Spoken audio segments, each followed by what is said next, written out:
본당교우 여러분들, 또 순례 오신 순례자 여러분들, 오늘 하루 동안 또 이 미사 중에 말씀과 성체로 축복받으시기를 축원합니다. 인생에 있어서 분명히 중요한 것이 삶과 죽음입니다. 그런데 이 세상의 삶이라고 하는 것은 냉정하게 본다면은 저 세상 삶에 비하면은 참으로 티끌보다도 작은 그리고 짧은 순간입니다. 바다에 빗방울이 떨어질 때 그 빗방울이 얼마나 적겠습니까?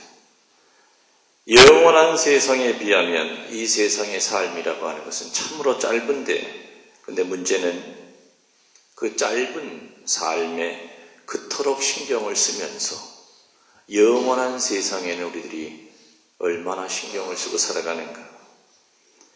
우리는 이 세상을 잘 살기 위해서 시간도 투자하고 돈도 투자하고 모든 정성을 다 투자해서 자기가 얻으려고 하는 것에 최선을 다해서 삽니다.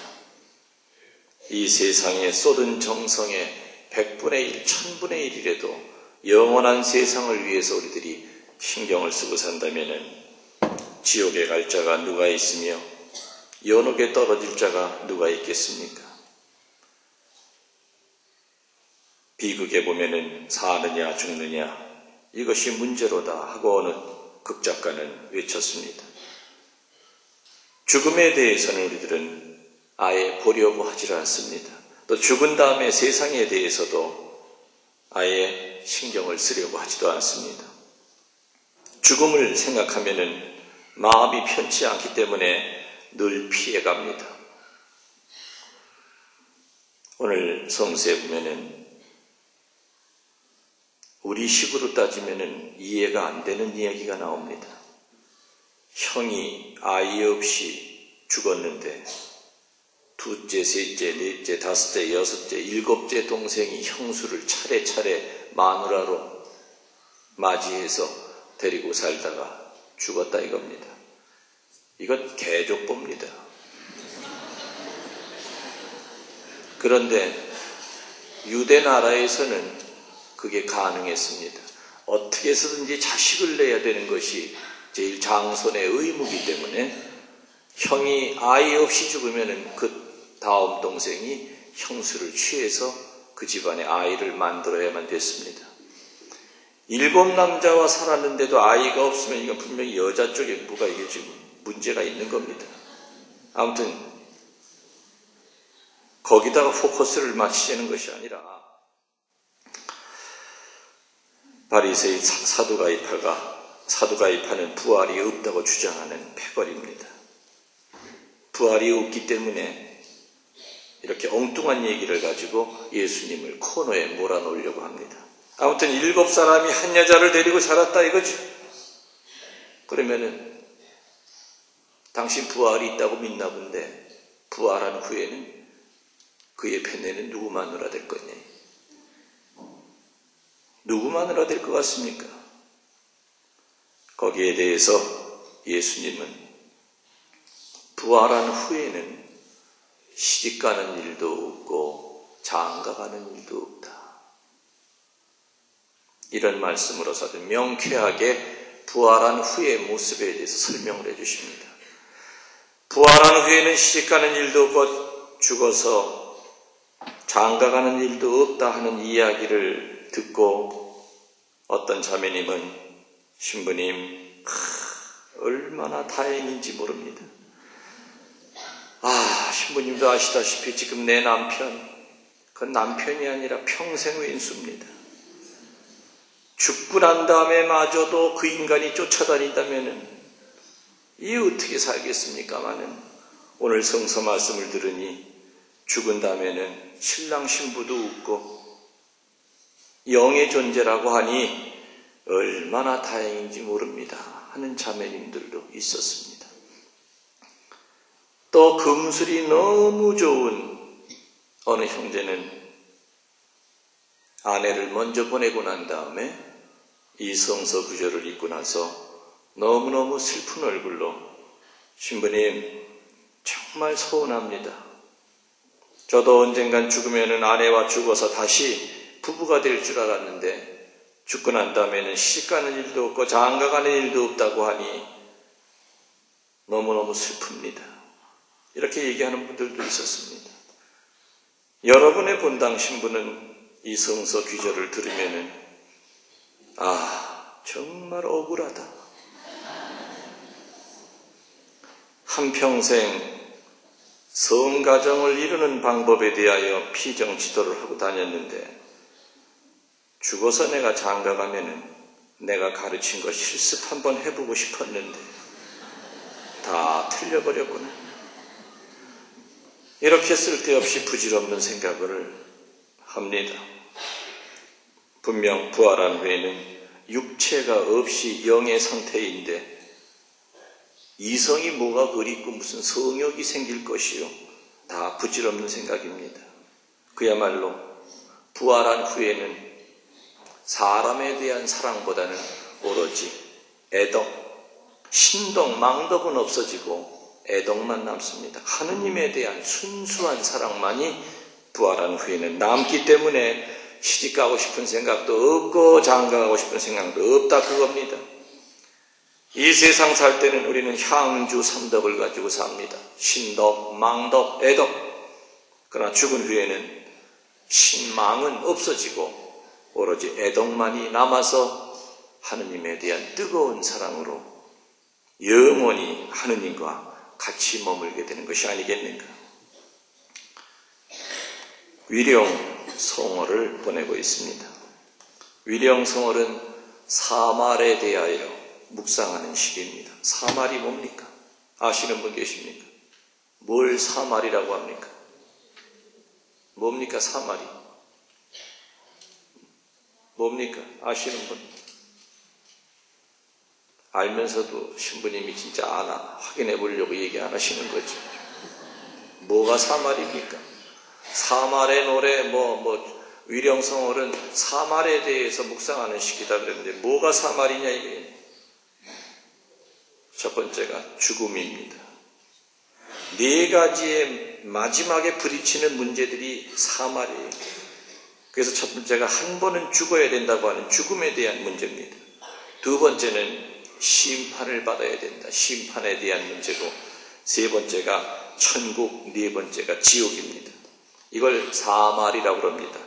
죽음과 심판과 천국과 지옥에 대한 묵상을 하는 것, 이 사말에 대한 묵상 시기가 위령성월입니다. 인간은 누구나 이 마지막 네 가지의 문제에 부딪히게 됩니다.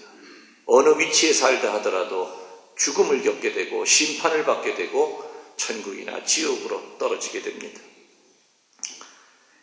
이런 가을이 되면 괜히 센치해지고 우울해지고 삶에 대하여 죽음에 대하여 저절로 생각하게 됩니다. 사람이 죽으면 다시 살 수 있을까? 부활이라는 게 뭘까? 부활은 분명히 우리는 예전에 육신의 부활을 믿었지만은 지금은 교리는 그렇게 가리키질 않습니다. 사람이 땅에 묻히면은 이 몸뚱아리는 전부 다 분해가 됩니다. 물론 공기 중에는 떠다니겠지만은 나중에 부활 때 되면은 공중에 떠다니던 모든 내 조직이 그냥 무슨 조립하듯이 착착착착 이렇게 만들어져서 옛날의 내 모습으로 만들어지는 그건 아닐 겁니다. 그래서 부활은 상태입니다. 어떤 상태로 만들어지느냐. 내 곁을 떠난 사랑하던 사람이 지금 어디에 가 있을까 궁금하지 않으십니까? 동양에서는 황천 간다고 그랬고 고대 에집트에서는 배를 타고 저 나라로 간다고 했습니다. 히랍인들은 시체 입에다 돈을 한 입 넣어주면서 노자또네스라고 그랬습니다. 이렇게 세상의 많은 종교들은 내세에 대한 막연한 희망을 갖고 있었는데 그 막연한 희망은 뭐냐? 고통과 괴로움이 없는 것임에 분명하다. 우리 크리스찬들은 예비자 교리 때부터 부활 신앙을 가장 중요한 교리로 배웠습니다. 그러나 놀랍게도 많은 천주교 신자들이 부활 신앙을 믿지 않고 있다고 하는 통계가 나와 있습니다. 오늘 복음에 나왔던 사두가이파처럼 부활을 믿지 않고 지금 여기서 잘 살면 된다. 잘 먹고 잘 사는 것에만 관심을 두는 사람들이 많습니다. 기복 종교입니다. 사두가이파들은 그래서 원수의 나라인 로마에까지 아부하면서까지 좋은 자리를 차지하고 이 세상을 잘 살기 위해서는 수단 방법을 가리지 않고 살았던 족속들이 바로 사두가이파 기회주의자들이었던 겁니다. 이런 그들이 볼 때 부활을 가르치는 예수님의 가르침은 가소로웠습니다. 가난한 사람들이 행복하다는 말은 말도 안 되는 말이었습니다. 부자가 행복하지 어떻게 밥 한 끼도 못 먹는 인간들이 행복하다는 말인가.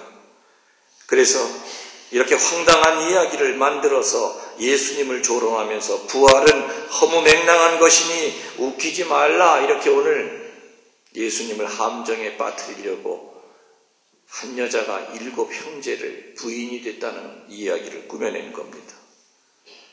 여러분들, 내세가 없고 심판이 없고 부활이 없다면 세상은 어떻게 되겠습니까?